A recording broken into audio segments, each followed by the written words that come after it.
안녕하세요. 부천우리병원 신경과 전문의 진지현입니다. 최근 TV에 동안을 유지하는 것에 대한 이야기에서 뇌가 젊어지는 법에 대한 이야기가 많이 오가고 있습니다.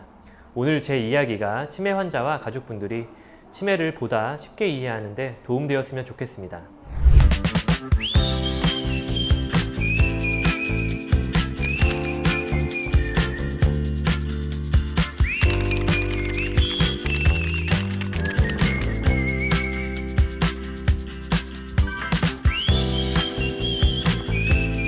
치매란 다양한 원인에 의해서 유발되는 뇌의 손상을 이야기합니다. 특히 기억력을 포함한 여러 인지 기능의 장애를 말하고 일상생활을 이전처럼 유지할 수 없는 상태를 의미하는 포괄적인 말입니다. 단순히 기억력 저하를 보고 치매라고 할 수 없으며 반대로 치매라고 해서 기억력 저하만 먼저 발생하는 것은 아닙니다. 치매의 종류에는 알츠하이머 치매, 혈관성 치매, 뇌졸중이나 뇌경색, 뇌출혈 등을 이야기를 하고 전측두엽 치매, 루이소체 치매 등 여러 종류가 있으며 종류에 따라서 먼저 발생하는 증상도 다릅니다.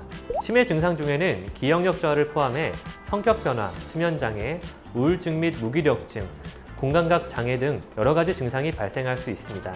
정리하자면 기억력이 먼저 떨어져야만 치매로 진단하는 것은 아닙니다.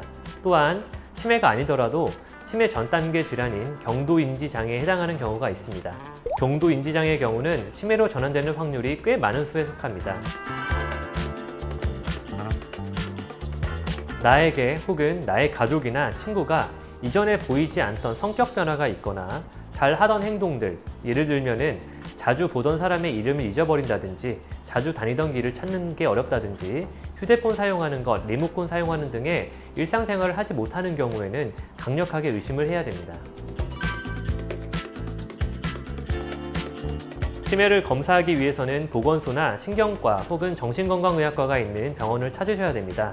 치매 검사라고 하는 것은 크게 세 가지로 나눌 수 있는데요. 첫 번째로 MRI나 CT 등의 뇌 영상 검사, 두 번째로 뇌 인지에 영향을 줄 수 있는 요인들인 당뇨, 갑상선 질환, 콩팥 질환 등을 확인하기 위한 피검사, 그리고 제일 중요한 신경심리검사가 있습니다.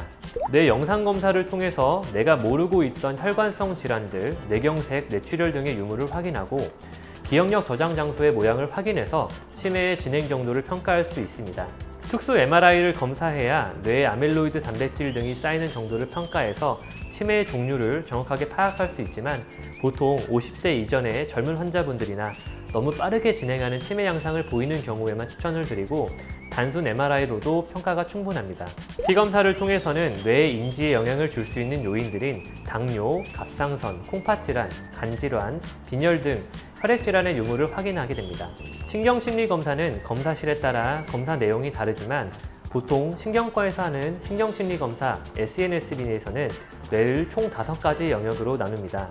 기억력, 전두엽 기능, 시공감각 기능, 집중력, 언어 능력으로 나누어 평가를 하고 각 항목을 같은 연령, 성별군과 비교해서 내가 어느 정도 위치에 속해 있는지 평가하게 됩니다. 이 세 가지 검사를 종합하여 치매 진단이 이루어집니다. 부모님께서 눈치채지 못하시도록 평소와 똑같이 대하시고 이해하는 마음을 늘리고 보호자가 심적, 유체적으로 강해지는 것이 중요합니다. 나중에 보호를 어떻게 할 것이냐에 따라서 다른 가족분들과 미리 상의를 해야 되고 만약 혼자서 보호를 해야 하는 경우라면 나라에서 지원하는 보건소, 치매 안심센터 등록 및 국민건강보험공단의 등급심사 신청을 통해서 장기 요양 등급도 받아두시기를 권해드립니다. 치매를 예방하기 위해서 대한치매학회에서는 다음과 같은 사항을 권장하고 있습니다. 첫 번째는 40대 전후로의 수축기 혈압을 130 정도로 그 이하로 유지하는 것이고 두 번째는 과도한 소음 노출을 피해서 청력을 보호하고 청력 손실이 있을 경우에는 보청기를 사용하는 것을 장려합니다. 세 번째는 대기오염과 흡연의 간접 노출을 줄이고 네 번째는 머리의 손상을 예방합니다. 다섯 번째로 알코올을 많이 먹거나 매주 21잔 이상, 21잔이라고 하는 것은 한 주에 소주 10잔 혹은 맥주 10캔 이상을 이야기를 하는데 치매의 위험성을 증가시키기 때문에 과음을 하지 않는 것이 중요합니다. 여섯 번째로 담배를 끊어야 하고 금연을 지원합니다. 7번째로는 모든 어린이들에게 초등학교 그리고 중학교의 교육을 제공하는 것입니다. 8번째로 중년기와 가능하면 노년기에도 신체 활동을 유지하는 것입니다. 9번째로 비만과 당뇨를 줄이는 것이 중요하고, 마지막으로 수면과 같이 치매의 다른 추정 위험 요소를 생활 습관 개선을 통해서 해결하면 전반적으로 건강 향상에 도움이 되고 치매를 예방할 수 있겠습니다. 전 세계적으로 매년 치매 환자가 늘고 있을 뿐더러 우리나라에서는 2025년을 기점으로 초고령 사회, 총 인구의 14%가 만 65세 이상을 넘는 노인 인구가 증가하는 사회에 접어들게 됩니다.